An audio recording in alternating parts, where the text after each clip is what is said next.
Hello, everybody, and welcome to episode 1 of FPL Phonzie. We're your hosts, Evan Schlag. And Jason Steenkamp. On today's episode, we're going to be going over our EPL and table predictions, followed by each of our team reveals. And before we kind of get into the content, I just want to tell you guys a little story about how we named our podcast FPL Phonzie. So back in university, me and Jason met. We lived together in our first year apartment, and our friendship kind of grew from our mutual love for sports. So throughout the years, we played fantasy football, basketball, kind of everything you can think of. And then just in the past year, we started following Team Canada's men's soccer team on their path to Qatar 2022. And our first FPL conversation was on the train to and from Canada versus Panama. And if you're familiar with that game, Alphonso Davies scored what I will call the best live goal I've ever seen. He ran down the right touch line against a Panamanian defender, kind of won the battle, back heel flicked it back into the pitch, deked a couple guys out and scored a goal. It was really, really impressive. So we thought combining our love for Team Canada soccer and our kind of fandom of Fonzo Davies, we love him, our friends love him, and we're just waiting. We're counting down the days until he joins the EPL. So we thought it would be a great way to combine those two things, the start of our FPL journey and kind of our love for Team Canada soccer, and have a podcast with our friends and just kind of discuss week to week our strategies, see how we're doing, see how everyone else is doing, and just have some fun. So let's get it started with our inaugural segment with our EPL awards. So we're going to start with the individual awards, those being Golden Boot, Playmaker, Golden Gloves, Player of the Year, Top Young Player of the Year, and Manager of the Year. So, Jason, we'll start off with Golden Boot. Who do you see taking it this season? I think we're going to go back to a previous winner. I know there's a lot of that really only takes out Holland, but I'm predicting it's going to be Kane this year. I think a full season of Kane starting off, not with Man City rumors, but really looking for a trophy under Conte. He's got all the guys around him. I think this is the year Kane takes it back. Yeah, that's what I'm thinking. Looking at the betting odds, he's plus 500. It goes Holland, Salah, Kane. Dark horse, I'd say Luis Diaz, plus 4,000. But yeah, I agree with you. Kane is looking good. What about Playmaker of the Year? So for those who aren't familiar, that's the player who's going to get the most assists. I think it's going to be KDB. I think it's surprising how few. I don't think he's won this the last couple of years. I think Kane and Salah won it the last 2 years, but I think KDB is going to take it back this year. He's got a proper number 9 in front of him. The only reason I don't have Haaland winning Golden Boot is I don't think he's going to play every game. But there's going to be somebody on City always putting in KDB's assists. Yeah, he was awesome last year, and he's coming in as a betting favorite. If I'm looking on the outside with another dark horse, I'm looking Jack Grealish and Jadon Sancho, both at plus 2,500. Could see them sneaking in if they kind of catch fire and kind of play up to their potential. But I'm with you on KDB. He's looking good. Same with Trent, Son. What about Golden Glove? I feel like this is almost a 2-horse race, but let's see. I'm going with Ederson. Yeah. Keeping up with the City streak here with KDB. I just think it's going to be City is going to have a really good season. Yeah, I think your decision is between Ederson and Alisson. Mm-hmm. And I feel like City just plays a more compact game. So I'm with you on that one as well. And let's go Young Player of the Year before we go Player of the Year. So I had to look up exactly what this meant. So I've learned that it's just under 23. Foden and Trent have dominated this for years, but I think this year it's going to be Haaland. I didn't give him Golden Boot, but I think he'll win Young Player of the Year. I think he'll be right on Kane's heels for most goals. Yeah, for me, I wrote down Haaland, potentially Saka, Jacob Ramsey, would he really have to pick it up, or Harvey Elliott in Liverpool. But yeah, Haaland, I mean, he scores so many goals, it's just kind of hard to bet against him. Mm-hmm. And then what about Player of the Year?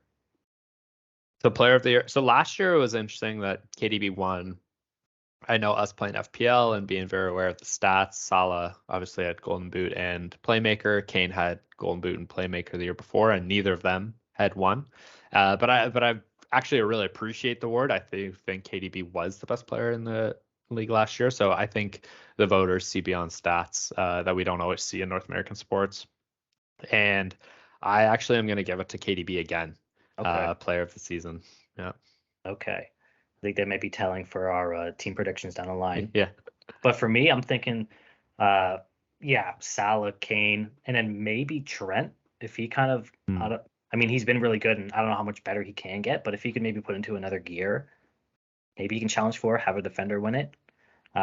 We'll see, and we'll go to the last individual award, Manager of the Year. So if you've been following the rest of my award predictions, you could guess I'm going to go Pep here. I think it's going to be a very, very good City year, and Pep will win Manager of the Year. Yeah, I mean they don't have many weaknesses, if any. Super deep squad, and yeah, it makes sense. I mean, they're favorites to win again, and as they should be. So that's making sense. So moving on to the team awards, how we're going to do this is we're going to each give our top 7, and then we're each going to give our 3 teams that we think are going to get relegated. Um, so Jason, your top 7. So if you're not taking a peek behind me, I've got my full predictions of the whole Premier League. But I also do think City's going to win the league. I think they're actually going to run away with the league this year. I think the battle's more going to be for second, um, instead of a Liverpool City battle. But I also think I don't think Liverpool's a bad team. I just think City's just going to take it to another level with Haaland there, having a real guy who can just put it in the back of the net.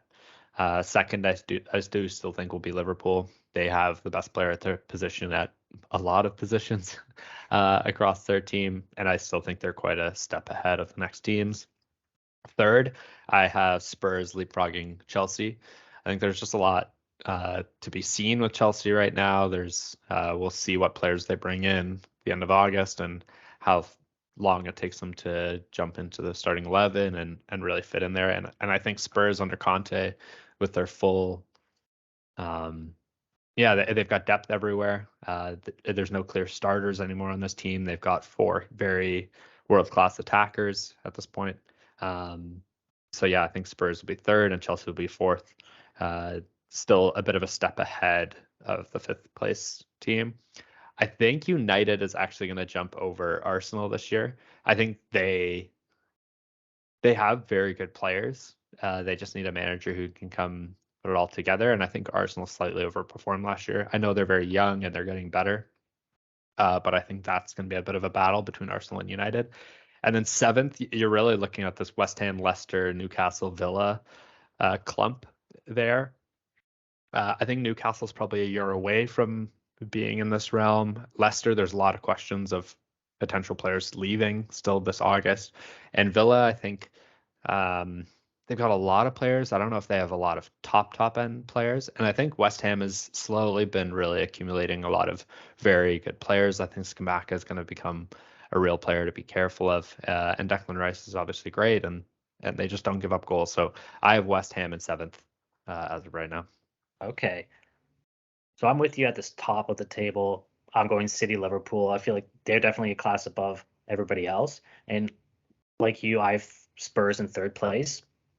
I think, yeah, a full off season with Conte and Harry Kane. No, he's normally a slow starter, but this summer he didn't really play too much for England or didn't have a heavy workload, so he should be fresher to start the season. And then 4th, I've got to go with my Manchester United. I hope they can squeak in, maybe get some late transfers in August or find somebody in January, and they can kind of get back in the Champions League because that'll be horrendous if back-to-back seasons they get no Champions League soccer. So they kind of need to. Um, and then, like you, I think Arsenal's 5th, overperforming last year. I think they're very young, and you're just like too. I feel like the expectations are really really high, and I just don't necessarily see them living up to that. And 6th, I'll put Chelsea.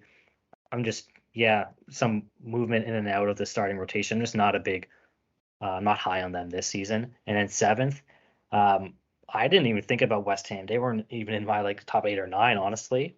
but I back it. But I'm going to go with Aston Villa. Mm. I think that they'll put all together. Ramsey's getting better. If Watkins and Ings can figure it out, Leon Bailey keeps his hot streak from the preseason. I'm hopeful for them. So I'm going to put Aston Villa in at seventh.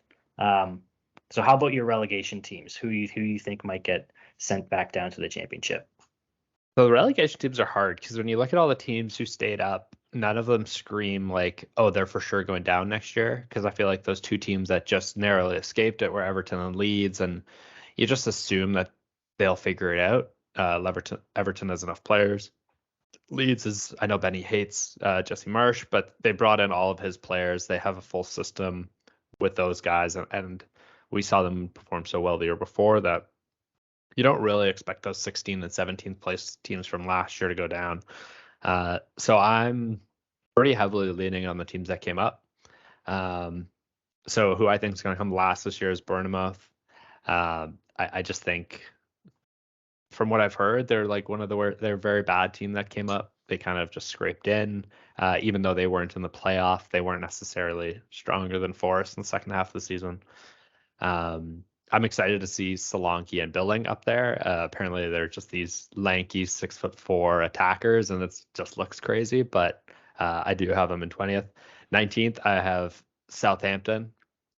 There's just nothing super exciting about them. It's hard to imagine a team with James Ward-Prowse going down. But when you look at the rest of the Premier League, there's a lot of really good teams here. So I have them in 19th. And then in 18th, I have the opposite of Norwich, the Fulham team, the team that's always up when Norwich is down and always down when Norwich is up. So I have Fulham in 18th, which means I have Forest escaping, going straight back down this year. What do you have? Okay, so I'm with you on two of them. Bournemouth, I got in last place, and then Fulham in 19th. They're a lot of teams that come up, they go back down, so not too many surprises there. And then for the 18th spot, I hope you're listening, Kieran. I've got Everton. Nice. I got with Calvert-Lewin, he's going to be out. I think maybe 3 months. Who's scoring? Dele Alli scoring goals for them, I guess. I hope so. I guess so. So I'm going to put Everton. I mean, they had to claw back last season. They were in the relegation zone for a while. So yeah, I think they're going to have a bad start and they're going to get sent down. I currently, in my predictions, have them in 17th. They're knocking on the door going down. I think it's very possible we see a big club like Everton go down. Maybe they're the next Sunderland. Maybe. All right. Well, that wraps up segment one of our awards and table predictions. We're going to be right back with our team reveals.